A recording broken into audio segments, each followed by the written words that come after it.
So right now muri Zimbabwe tisatapinda munyaya, please make sure kuti wasubscriber walike this video so that we reach mamwe hundreds of thousands emaZimbabweans. Anditi so tina Jonathan Moyo, wese vanhu vari kumuziva. Jonathan Moyo anoita nezvei, ari kufunga nezvechii pamusoro peamendment bill redu riri kubviswa nevazhinji, riri kurambwa nevazhinji, and then rine masupporters aro.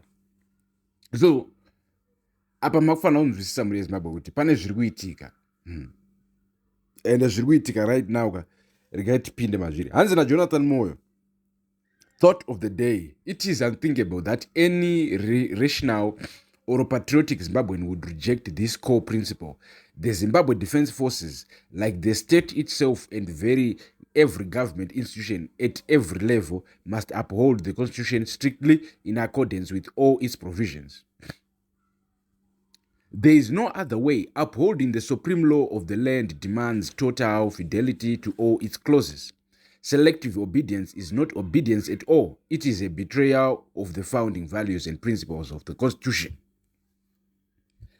Right, muri Zimbabwe toda kuti munzwisise kuti zviri kutaurwa naJonathan Moyo apa ari kuzviwana kupi, zvinhu zvei zviri kuitika. So muri Zimbabwe Inzwai, tose takaona isusu muamendment bill number 3 rine an amendment that it is seeking, and this amendment iri kuedza kwatoti isusu kubvisa meno eZimbabwe Defense Forces, kuti haicharumi, yangohukura. In fact, inenge saiti hukuri yangonyarara, haicharumi, haisina zvairi kuita, especially when it comes to watching over the state and what was happening in the state. So kuna mamwe Zimbabweans ekuti, in fact kuna mamwe vanhu in the world, not only specifically Zimbabweans, but vanhu in the world, wekuti they will tell you kuti army pachayo haifaniri kupindira mune zvinoitika mupolitics. And ukabvunza maZimbabweans mazhinji vanokudza kuti yes, army haifaniri kupindira mune zvinoitika mupolitics. Voendera kumberi vachikudza kuti as a matter of fact army yedu yemuZimbabwe yakanguri yapindira mune zvinoitika mupolitics. Anditi right? So muri Zimbabwe Inzwai munzu. So as of right now hatizvisi kuti maZimbabweans munenge muchida zvipi chaizvo kuti munyatsokunzwa kufara kana kuti munzogutsikana, because techida kunyatsokuongorora isusu, because pane maZimbabweans anenge achikudza kuti as of right now we would want the Zimbabwe Defense Forces kuti even a say when it comes to what is written in the constitution and what is being done by the leader of the state, the president. Right? So zvatoitaura kuti zvitoda kuti army isusu ive nechekuita nepolitics, ite a guiding eye over politicians, so that politicians will have to move a certain way according to the constitution. And if the eye of the army at some point or any point it judges the movements or the deeds of the president as if they are not in accordance with the constitution, they say the army is to defend and uphold this constitution. Do you understand that part? So which means the army now will make a move to stop that president from acting not in accordance with the constitution, because the army is there to defend and uphold the constitution. So simba iri nearmy muri Zimbabwe ndio rinonzi nevamwe kana vakatasa vachibva kumashure vanenge vachiti ivo ndo simbazve rakonzeresa kuti Zimbabwe ive a military state according to nevanoita a military state, rwa kuti Zimbabwe iri kutongwa nemasoja. Do you understand this muri Zimbabwe? So what are we saying? Chii chatichitaura. So what's the other side of this? So President Emerson Mnangagwa mu amendment bill number 3 vari kuuya vachiti ivo taakuda kubvisa masimba iwawo kubva kuarmy. Muri Zimbabwe, do you understand this part? Zvira kuti as of right now the army has got all the power to choose and maintain a president, because it is watching over the president. Remember, this is exactly what happened in 2017, and it did put Mnangagwa, which means Mnangagwa is a product of the army. So if President Mnangagwa comes in amendment bill number 3 to take away the army's power, where is he putting this power?